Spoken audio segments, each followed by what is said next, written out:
Hello, how are you? Well, I've decided I'm going to build a 10th scale RC shop. Starting out here with a Ergomaker height adjustable desk picked up off Amazon. I'll put a link in the description. It'll be an affiliate link, which means I may earn a small commission at no cost to you, as well as some other links that'll be in the description.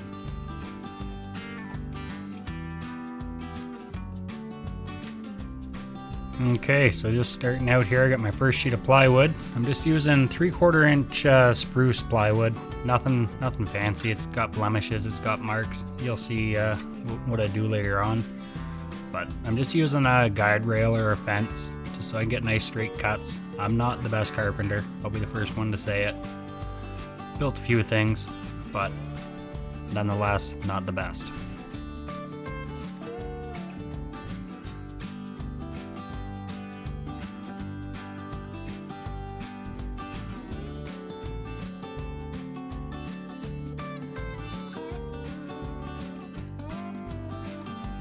I designed my shop layout on Fusion, just using flat sketches. I did do a 3D design, kind of the floors and the walls.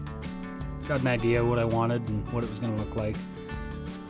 That there, the paper you're seeing, it's just a flat sketch. Gives me my measurements. It allowed me to plan my plywood out. That way I wasn't wasting a bunch. And then this is actually a cut that I messed up on, so it's about 1/4 of an inch out. I'm just squaring that up. I'm not the best carpenter, but I get by and I'm pretty happy with what I come up with here. This first piece you're seeing, that's going to be the floor of the shop. It's overall 36 3/4 of an inch by 61.5 inches. That's going to give room for the 3/4 inch plywood on the two sides and also the back wall. So the overall dimensions will end up being 30 by 50. This piece of plywood here is going to be my side wall. I just measured out my height of the wall on the peak of the roof, drawn a line across it for my angle, and then I got this other little piece of plywood I'm just going to screw down to that board and use that as my guy or my rail. Run the skill saw up along.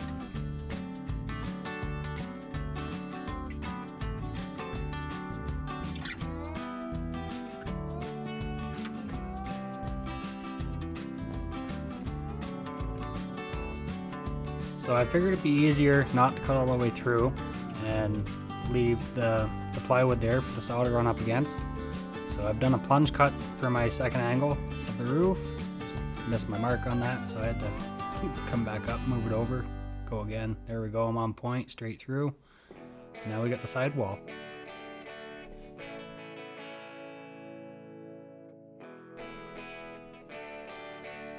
Okay, got my second piece of plywood in there now. I'm gonna cut the back wall and my other side wall out of this piece. Just doing my measurements up, grab the rail, and then make my cuts.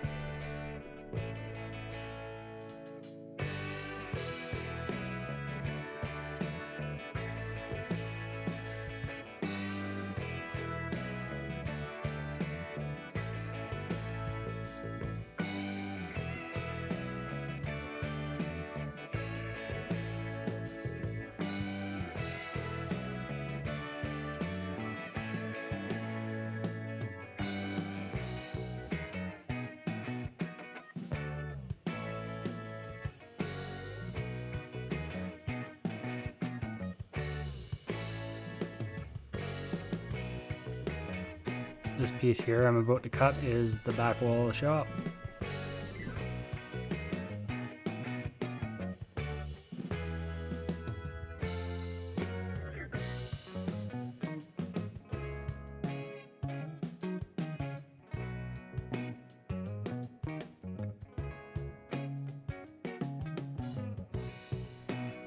If you were curious, I'm just using a 60-tooth 7¼ inch blade for the skill saw.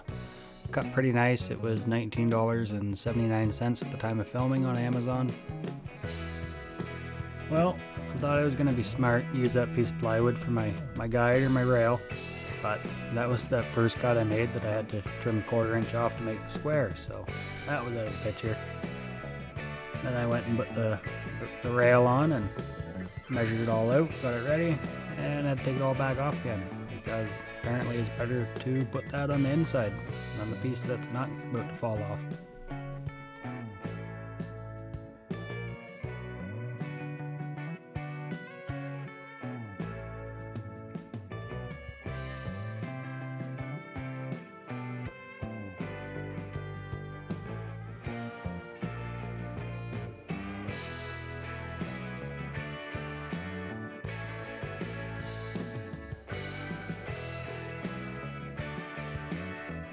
So this is going to be that other side wall. Same thing as you already seen. Measure 20 inches up. I'll go 24 inches in the center.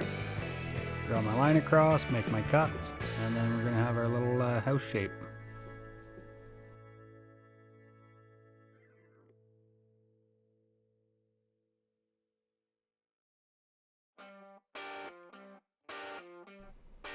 So I'm curious to know, has anyone noticed my fancy safety shoes yet? I'm usually not one for flip-flops, but I don't know, I put them on that Friday, and they seem to stay on my feet all weekend.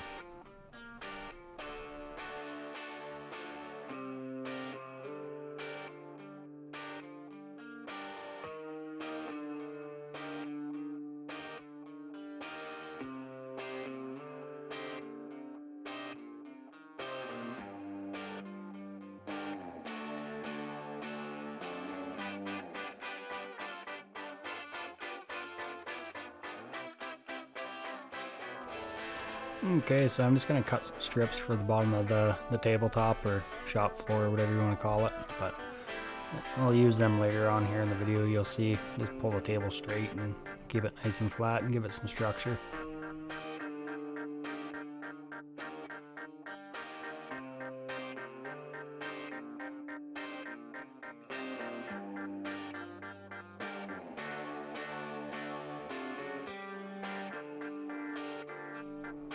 If you didn't see my first video, you should go check it out. I made a bevel handle for the table saw and 3D printed it out. Got that back working, neighbor's happy, it's his saw. Ended up picking up a 10-inch 80-tooth carbide tip blade for it too. Got a lot of boards I'm going to have to rip for the scale shop, make some scale lumber, and then cut this stuff and everything too. Worked pretty good. I'll put a link in the description for it.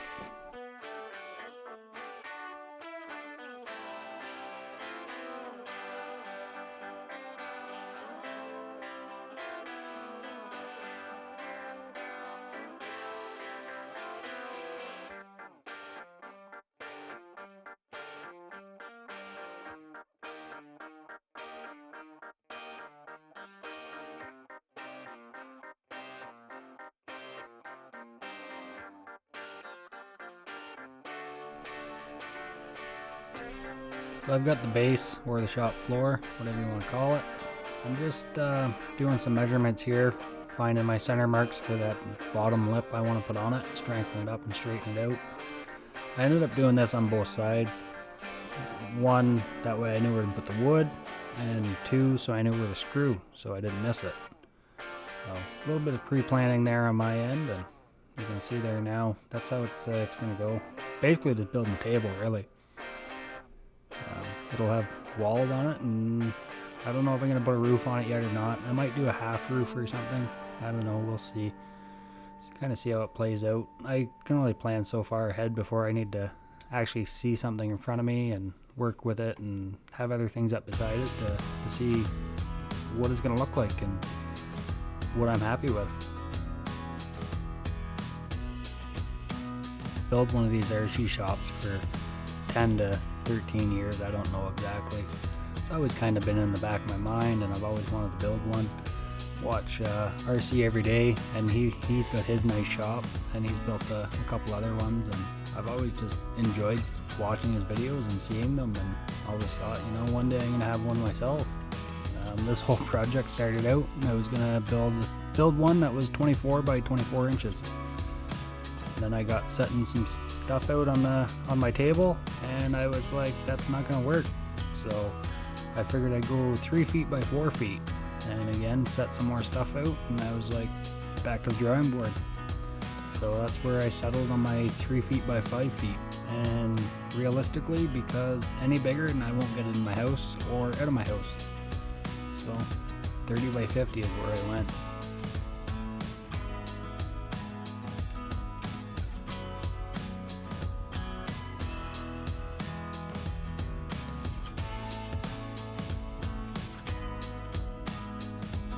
Well, that took way too long, so I'm going to cheat here, and I'm going to take my square and draw my lines down the edge of the plywood, flip it all over, trace it out, join it back together with my level, and then continue on my way.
I'm going to glue this part down too.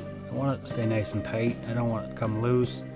I'm probably going to end up putting table legs on it instead of using the sit-stand desk, just so it's a little more stable for filming, and that way if you bump into it, it doesn't knock everything over. You can see I'm just clamping it down, line it up to where my lines are, and then I'm going to have to stretch some pieces of the wood and move it. So you'll see me moving clamps around, and that's all I'm doing, is trying to get it nice and set straight on the line so it's not wavy.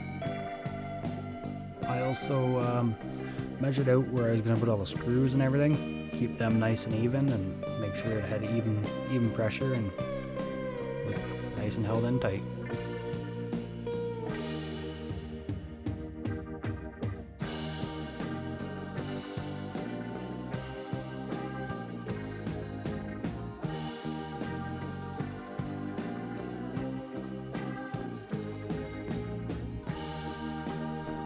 Just fair warning that 3/4 inch spruce plywood, it's not the smoothest. It's got a bunch of blemishes, so I'm just using some Bondo glaze and spot putty, filling all the marks in. Kinda regret not using the nicer plywood that like cabinet makers or something would build like a cabinet out of. But I also wanted that kind of rustic beat up concrete floor. So what I'm fighting right now is screw heads and big divots and cracks, and just trying to take the look of the plywood away from it. That way when you paint it doesn't just look like a piece of plywood. So I put quite a bit of filler into this. This is going to go on for a little bit of the video. Just me filling holes and gaps and sanding. And, oh man, I still partially wish I just spent more money and got nicer plywood. But live and learn, and I'm happy with the end result.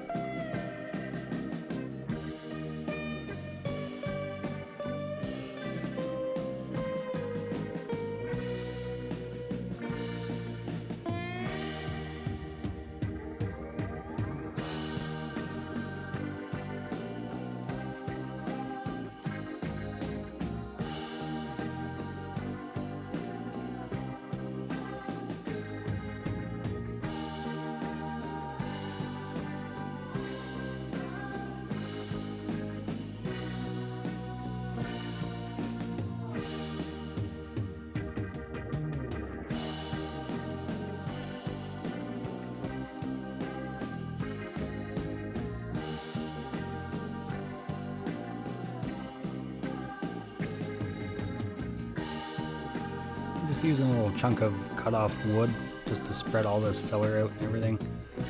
You can quickly see I'm pretty well painting the plywood with filler, and that's a trade-off from using the cheaper plywood. It's not a smooth finish. I switched tactics here. later on in the video. Well, not too later on, the video's almost over, thank God. But I switched out to a Bondo putty scraper, and I did pick up some actual Bondo instead of like the can of it instead of the tubes. It's going to be a little more durable, and it was cheaper because I mean at this point I put 2.5 tubes of glaze and spot putty into this project, and I was like, enough of that. Went and got the small can of Bondo and continued on with that.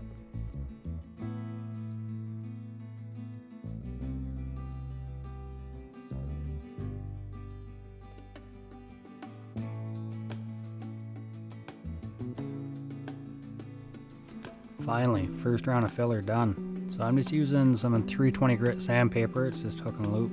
Goes onto the DeWalt sander. Yeah, I'm a little bit of a DeWalt fanboy. Milwaukee, DeWalt, it's all good.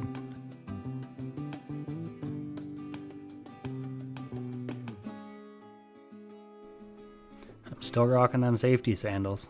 Yeah, and then here I go, sanding with no mask on. Not too bright at times, I tell ya. Oh well, I went and picked some up when I was down getting the Bondo, grabbed some of them, and I ended up finding a fan too. Figured that was a brave move. Put the fan in the door and blow some of that dust out of there. Gotta be safe, you only get one set of lungs.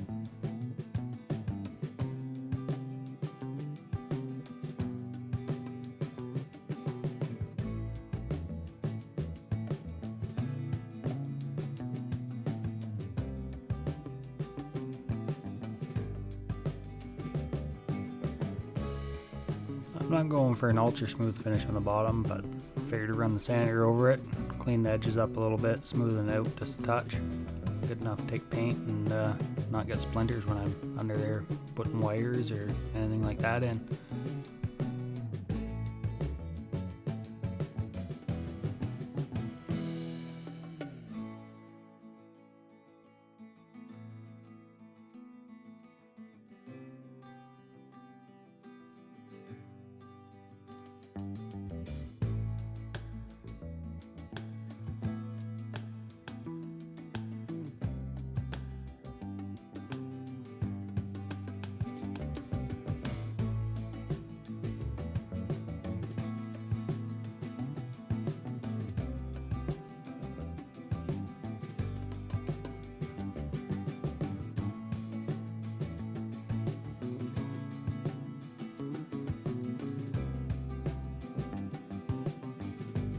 Well, there we go. I put a 12 by 12 bay door in, and then I get a little man door. It's 8 inches tall by 3 3/4, I think. And that's about the end of the video. So thanks for watching. Don't forget to like, drop a comment, and subscribe for more content.